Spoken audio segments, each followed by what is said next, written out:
नमस्कार दोस्तों, देखिए ये जो क्लास हो रहा है ये हो रहा है मॉडर्न हिस्ट्री का। ठीक है, और मॉडर्न हिस्ट्री में आज हम जो पढ़ेंगे, आज से जो हमारा टॉपिक स्टार्ट हो रहा है, चैप्टर स्टार्ट हो रहा है, वो होगा भारत की आज़ादी। ठीक है, लेकिन इसको पढ़ने से पहले हम देख लेते हैं जो हमारा पिछला क्लास हुआ था वो क्या हुआ था।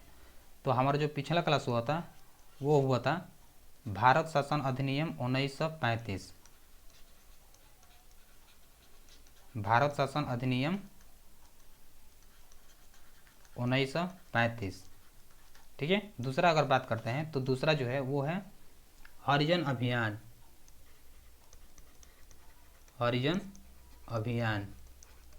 तीसरा है सविनय अवज्ञा आंदोलन। तो सविनय अवज्ञा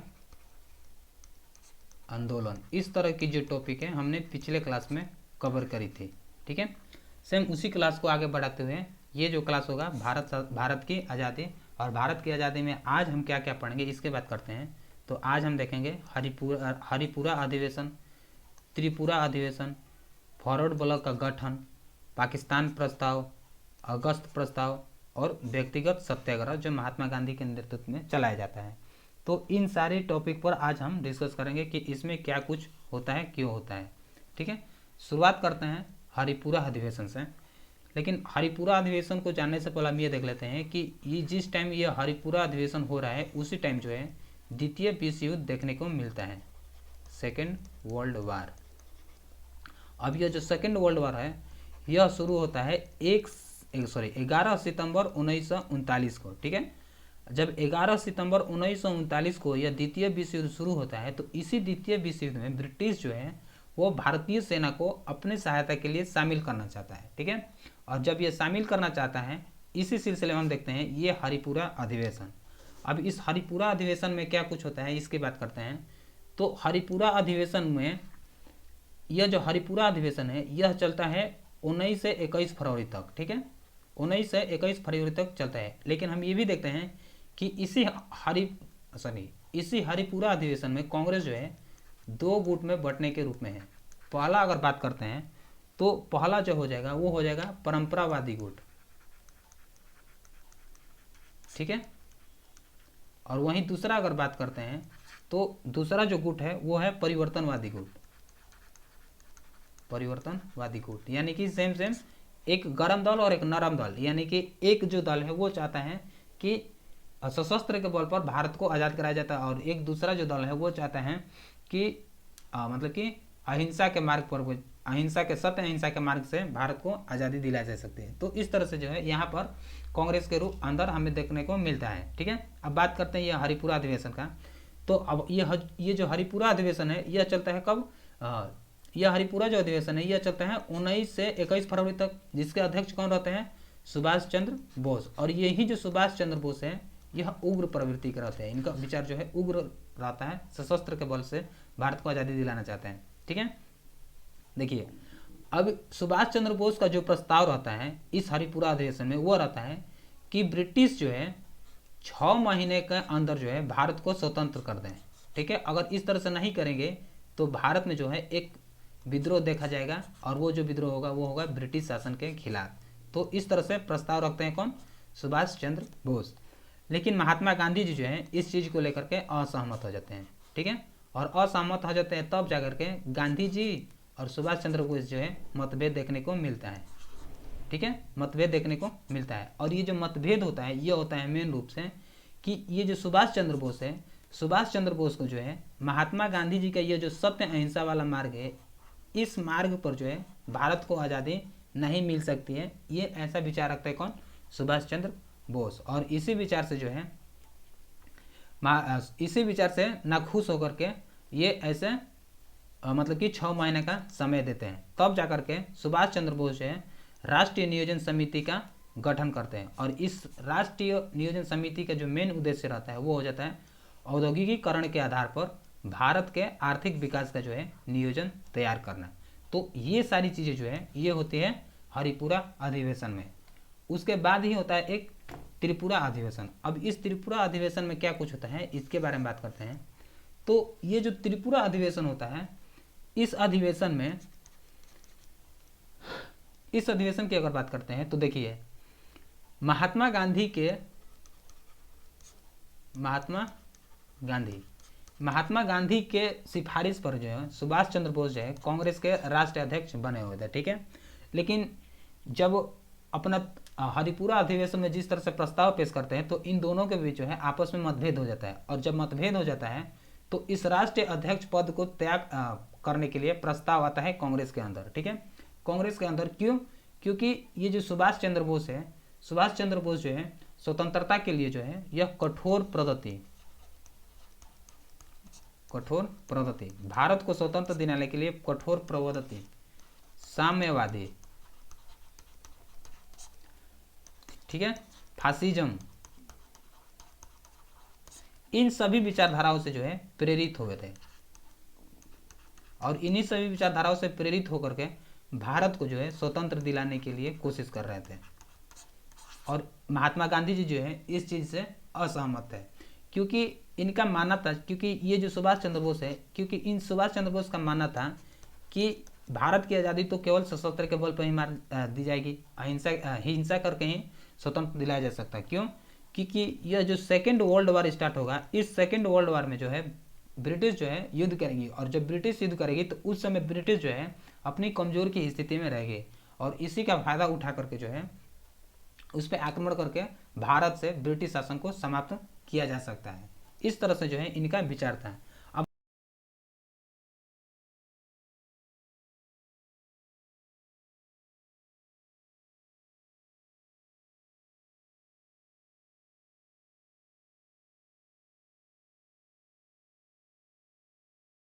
अब हम बात करते हैं राष्ट्रीय अध्यक्ष के चुनाव के लिए। क्यों?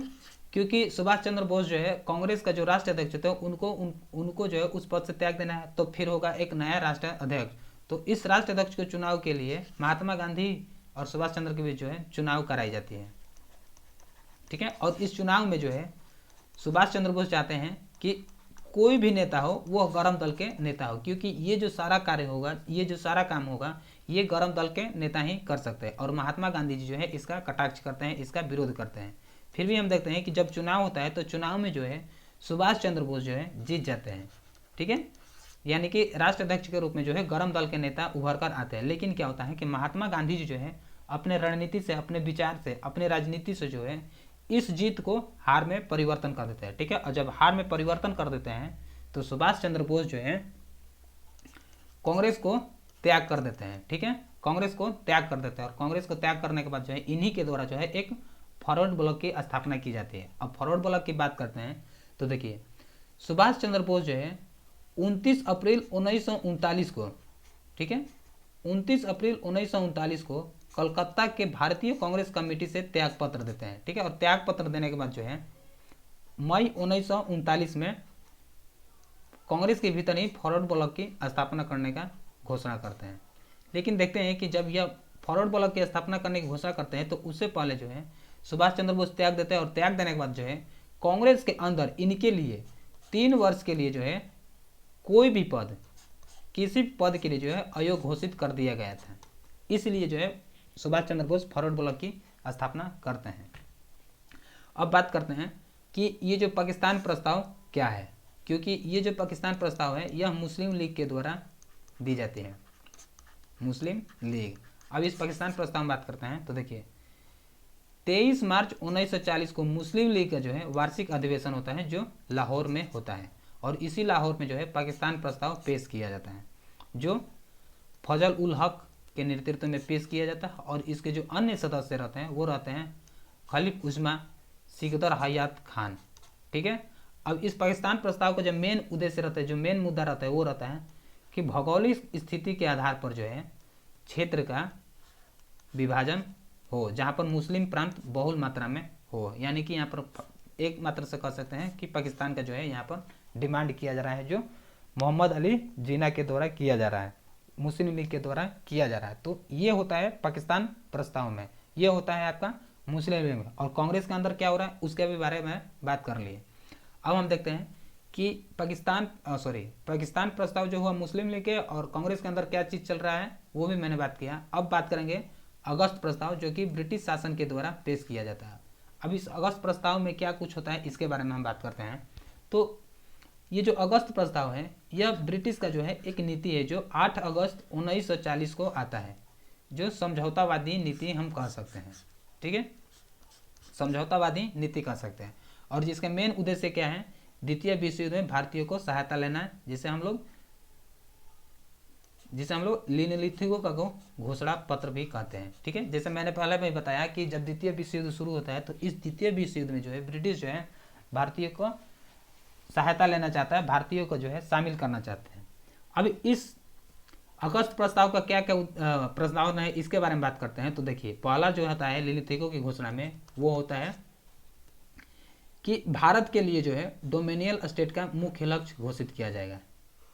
ठीक है, पहला हो जाएगा। दूसरा हो जाएगा कि भारतीयों को शामिल करके युद्ध सलाहकार विभाग की जो है स्थापना करी जाएगी, यानी कि भारतीय सेना जो है द्वितीय विश्व युद्ध में शामिल होंगे ब्रिटिश के तरफ से, और एक सलाहकार विभाग की स्थापना करी जाएगी। तीसरा जो हो जाएगा कि वायसराय की जो कार्यकारिणी विभाग है उस विभाग को जो है विस्तार करी जाएगी।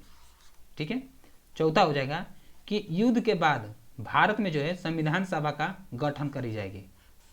ठीक है, पांचवा हो जाएगा कि अल्पसंख्यकों को यह सुनिश्चित किया गया कि सरकार किसी ऐसी हाथ में नहीं दी जाएगी जिसके विरुद्ध सशक्त मत हो, यानी कि ये कह सकते हैं कि ब्रिटिश ये कर रही है कि यह अल्पसंख्यकों को यह सुनिश्चित किया गया, अल्पसंख्यकों को यह बताया गया कि सरकार जो है वो किसी ऐसे हाथ में नहीं दी जाएगी जहाँ पर उसकी मात्रा अत्यधिक मात्रा में हमें देखने को मिलता है।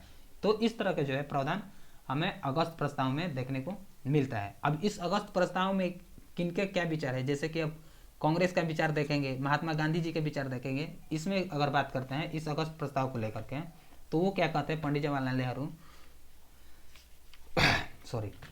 ठीक है, तो जब इस अगस्त प्रस्ताव की आती है तो इस अगस्त प्रस्ताव के विरोध में भारतीय नेताओं का जो है विचार देखेंगे कि भारतीय नेता जो है किस तरह से विचार रखते हैं, भारतीय राजनीति पार्टी जो है किस तरह से अपना विचार रखते हैं। तो बात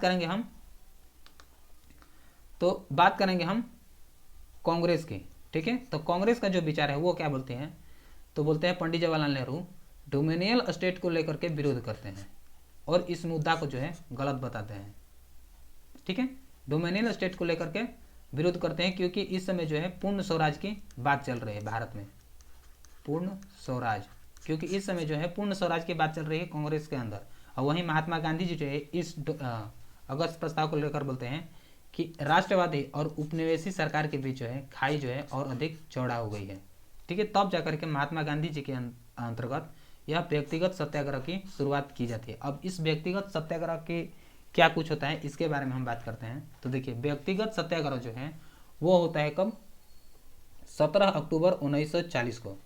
17 अक्टूबर 1940 को जो है महात्मा गांधी जी इस चीज़ को लेकर के जागरूक होते हैं, इस चीज़ को लेकर के फैलाना शुरू कर देते हैं। तब जाकर के जो प्रथम सत्याग्रही बनते हैं वो बनते हैं विनोबा भावे। ठीक है, व्यक्तिगत सत्याग्रह के प्रथम सत्याग्रही कौन है, विनोबा भावे। और इनके बाद जो दूसरा सत्याग्रही वो कौन है, पंडित जवाहरलाल नेहरू। अब इस व्यक्तिगत सत्याग्रह का जो मेन उद्देश्य है वो क्या है कि यह प्रदर्शित करना कि राष्ट्रवादियों के धैर्य का अर्थ उनकी दुर्बलता नहीं लगाया जाना चाहिए। ठीक है,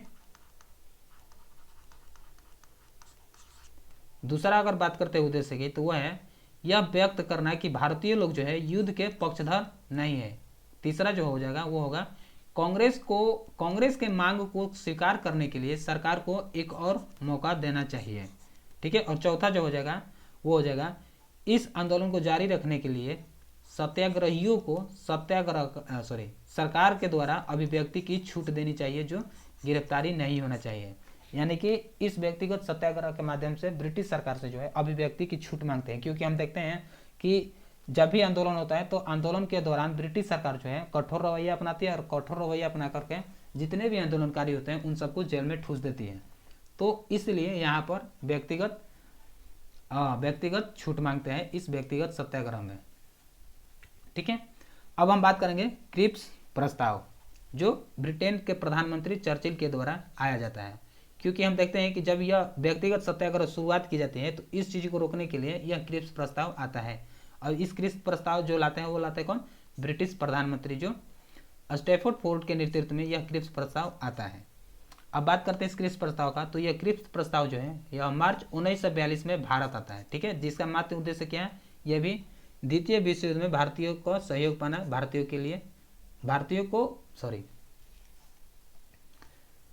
द्वितीय विश्व युद्ध में भारतीयों का सहयोग पाना, जो यह भारतीयों को फुसलाने वाला प्रस्ताव है, यानी कि कैसे भी करके द्वितीय विश्व युद्ध में शामिल कर लिया जाए। अब इस क्रिप्स प्रस्ताव का उद्देश्य देखा जाए कि इस क्रिप्स प्रस्ताव में क्या है, उसके बात करते हैं। तो देखिए, डोमिनियल राज्य के दर्जे के एक भारतीय संघ की स्थापना की जाएगी, ठीक है। यानी कि हम देखते हैं कि ये जो अगस्त प्रस्ताव है, इस अगस्त प्रस्ताव में जो है डोमिनियल स्टेट की बात की गई है, ठीक है। अब वही डोमिनियल स्टेट की बात करते हैं। तो ये जो क्रिप्स प्रस्ताव है यहाँ पर है कि डोमिनियल राज्य के दर्जे के साथ, यानी कि डोमिनियल राज्य के आधार पर, डोमिनियल राज्य तो बनेगा, उसके साथ साथ एक देखेगा एक भारतीय संघ की जो है स्थापना करी जाएगी, जो क्रिप्स प्रस्ताव के अंतर्गत आता है। दूसरा हो जाएगा कि युद्ध के समाप्ति के बाद भारत के लिए संविधान निर्माती परिषद का जो है गठन करी जाएगी। तीसरा जो हो जाएगा वो हो जाएगा कि इस संविधान को ब्रिटिश सरकार स्वीकार करेगी, जो भारतीय नेता मिल करके जो यह संविधान निर्माती परिषद का गठन करी जाएगा, और इस परिषद के अंतर्गत जो संविधान तैयारी की जाएगी वह ब्रिटिश सरकार उस चीज़ को स्वीकार करेगी।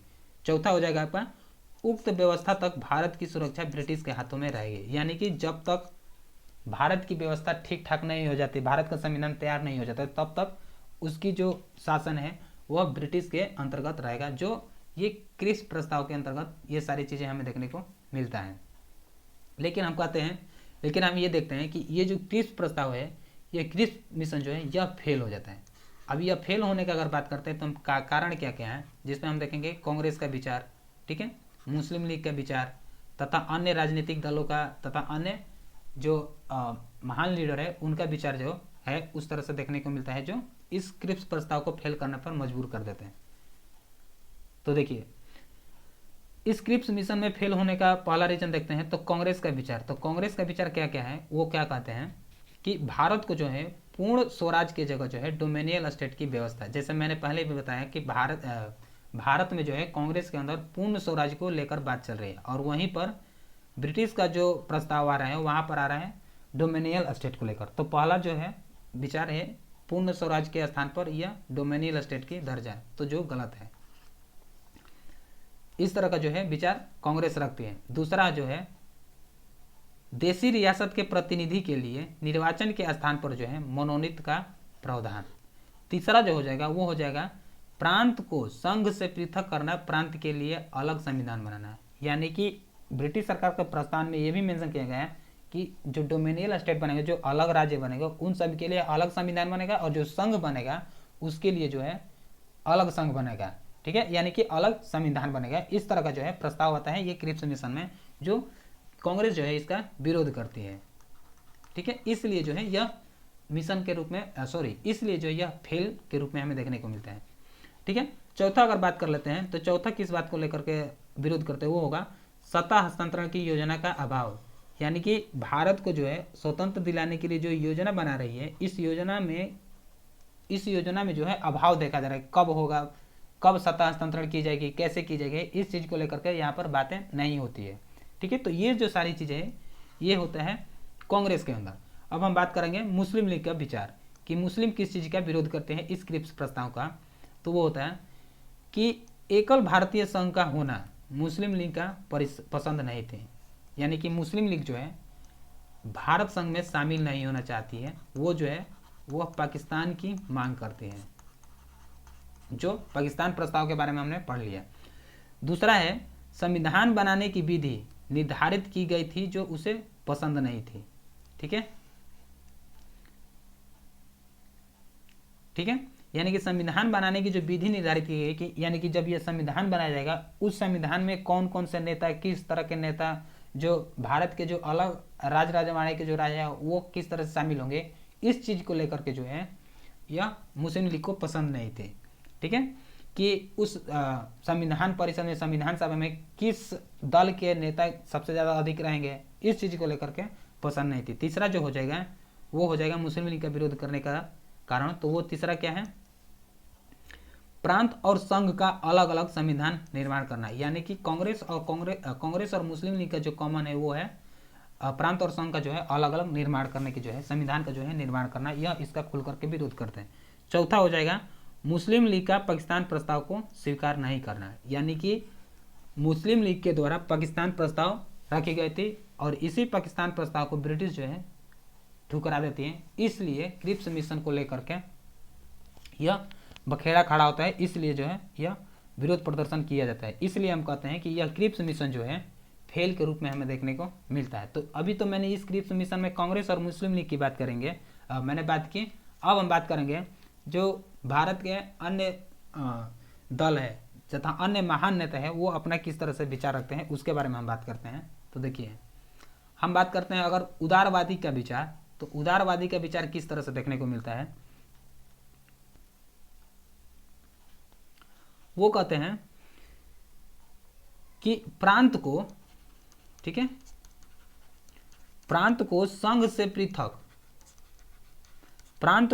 से पृथक होने का विकल्प देना जो है भारतीय की सुरक्षा के विरोध है। ठीक है, प्रांत को जो है, प्रांत को और संघ को जब अलग अलग किया जा रहा है तो यह भारतीय सुरक्षा के जो है विरोध कार्य कर रहा है। यह किसका विचार है? यह उदारवादी का विचार है। वहीं हिंदू महासभा की अगर बात करते हैं तो हिंदू महासभा जो है वह इस चीज़ को लेकर के विरोध प्रदर्शन करते हैं। और दलित का विचार है, उस दलित का जो विचार है उनके बात करते हैं। तो दलित को ऐसा लगता है कि अगर भारत जो है डोमिनियल स्टेट में बढ़ जाता है, डोमिनियल स्टेट को स्वीकार कर लेता है, तो भारत में दलित की जो संख्यक है वह अल्प मात्रा के रूप में हमें देखने को मिल जाएगी। ठीक है, इस तरह से अब सिख का जो विचार है उसके बात करते हैं। तो सिख का ऐसा मानना है कि अगर भारत जो अलग अलग डोमिनियल स्टेट को स्वीकार करती है और अलग अलग राज्यों में विभाजित हो जाती है, तो पंजाब में सिख का जो शासन है वो उनसे छीन जाएगी। तो इस तरह से जो है अपना अलग अलग विचार रखते हैं। ठीक है, ये कंप्लीट हुआ आज का क्लास। अगर वीडियो पसंद आ रही है तो लाइक करें, शेयर करें। तब तक के लिए जय हिंद।